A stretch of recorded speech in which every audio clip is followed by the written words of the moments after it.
Hello, I'm Sebastian. Welcome to 9 Trees podcast. Today, I will summarize and review the book. How to Develop a Brilliant Memory Week by Week by Dominic is a structured training guide designed to help readers strengthen everyday memory through consistent, manageable practice.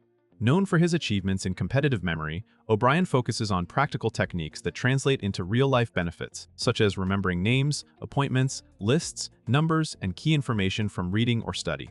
The central promise is not a single magic trick, but a gradual build. You practice a new method, reinforce it with exercises, then stack skills until recall becomes more reliable and faster. The week-by-week framing makes the program feel approachable for busy people, while the large set of methods provides options for different learning styles.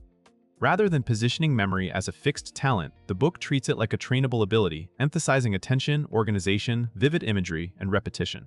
Readers can expect a toolkit of proven mnemonic strategies paired with short drills that encourage long-term improvement and confidence. I will give you key takeaways from this book. Firstly, the week-by-week system for building memory fitness. A defining feature of the book is its staged, week-by-week training approach. Instead of asking readers to overhaul their habits overnight, it breaks memory improvement into digestible steps that can be practiced consistently. This structure supports the idea that memory behaves like a muscle. Improvement comes from repeated, focused workouts with time for consolidation. Each stage introduces a technique, then encourages reinforcement through practical exercises so that the method becomes usable under real-world conditions rather than remaining a clever idea. The pacing also helps readers notice progress, which can increase motivation and reduce the frustration many people feel when they forget things. The week-by-week plan naturally encourages better learning behaviors, such as reviewing material, testing oneself, and spacing practice across days. These behaviors are widely associated with stronger retention than cramming. The book also implicitly teaches process, pay attention, encode information with a strategy, and retrieve it repeatedly until it sticks. For readers who struggle with consistency, this format can be as valuable as the techniques themselves. Over time, the program aims to create a reliable routine, so improved recall becomes a habit supported by systems rather than willpower alone. Secondly, core mnemonic tools, imagery, association, and story. The book emphasizes classic mnemonic principles that make information more memorable by changing how it is encoded. Central among these are vivid imagery, association, and narrative linking. The basic premise is that the brain retains unusual, emotional, or highly visual material more easily than abstract facts. By converting a name, item, or concept into a striking mental picture and tying it to something you already know, you create extra retrieval cues. These cues provide multiple paths back to the information, which can make recall faster and more dependable.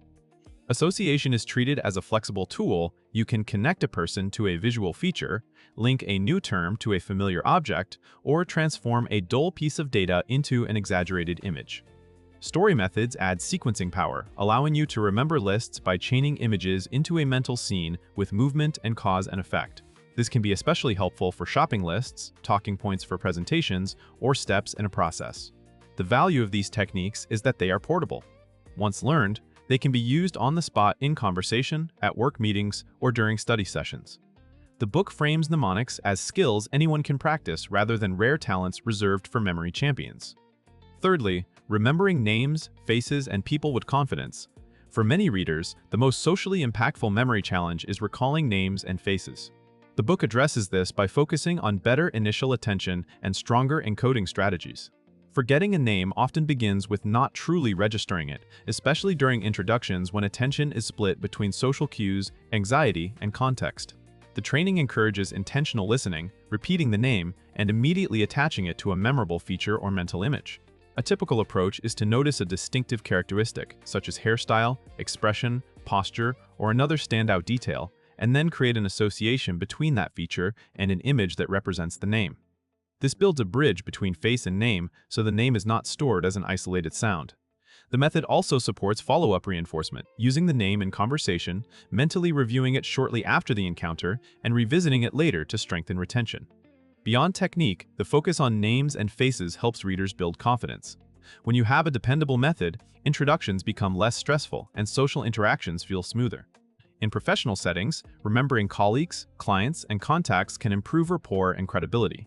The book treats these improvements as practical life upgrades, showing how memory skills can reduce friction in everyday relationships and networking.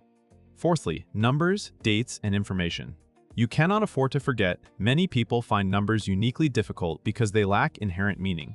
The book tackles this by promoting systems that translate numbers into images or patterns that are easier to store and retrieve. By converting digits into memorable representations, you can remember phone numbers, pin-like sequences, dates, or key figures without relying solely on short-term repetition. The goal is not only accuracy, but also speed, so recall becomes usable in real time. Number memory techniques often rely on consistent mappings, allowing you to build a personal code. Once a mapping is learned, a string of digits can be transformed into a sequence of images, and those images can be placed into a story or a familiar mental route. This shifts the challenge from holding abstract digits to recalling a vivid scene. The book also emphasizes organization, encouraging readers to break long sequences into manageable chunks, then connect them with structure. This topic matters because numeric recall affects daily independence and professional performance. Remembering important dates reduces missed deadlines and forgotten commitments. Retaining key figures can improve confidence in meetings and presentations. Even when external tools are available, a trained memory provides resilience when you cannot check a device. The book positions number memory as learnable and systematic, reducing the belief that you are simply bad with numbers. Lastly, long-term retention, review, focus, and everyday application. Improving memory is not only about clever encoding, it also depends on attention, review habits, and consistent application. The book highlights the importance of focus during intake because scattered attention leads to weak memory traces. It encourages readers to slow down during learning moments and to treat memory as an active process, decide what matters, encode it deliberately, and test recall. Long-term retention is supported through review and spacing. Revisiting information shortly after learning, then again later, strengthens recall more effectively than one long session. The week-by-week program naturally aligns with this principle by returning to practice and building upon earlier methods. Another key element is variety of use. When you apply a technique to different contexts, such as names, vocabulary, lists, or study notes, the method becomes more automatic and less dependent on perfect conditions. The book also frames memory improvement as a lifestyle skill.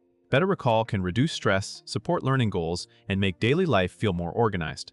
By combining mnemonic tools with habits like planned review, mental organization, and intentional attention, readers develop a more dependable memory system. The outcome is not just remembering more, but feeling more in control of information, commitments, and learning progress. In conclusion, this book is well suited for readers who want practical memory improvement without needing a background in psychology or hours of daily study. Students can use the methods to retain coursework, vocabulary, and exam material more efficiently. Professionals can benefit from stronger recall of names, key points from meetings, figures, and deadlines. Older adults, or anyone noticing everyday forgetfulness, may appreciate the structured practice plan, which turns memory training into a steady routine rather than a vague intention. The life benefit comes from reducing friction. When you can trust your recall, you spend less time searching for notes, second-guessing yourself, or feeling embarrassed in social situations. Memory techniques also sharpen attention and organization, which can spill over into better communication, planning, and learning habits.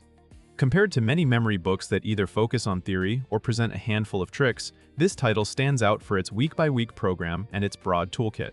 The staged approach makes practice more sustainable, while the variety of techniques helps readers choose what fits their goals. If you want an actionable system with repeated reinforcement rather than a one-time read, it is a worthwhile purchase among similar self-improvement guides.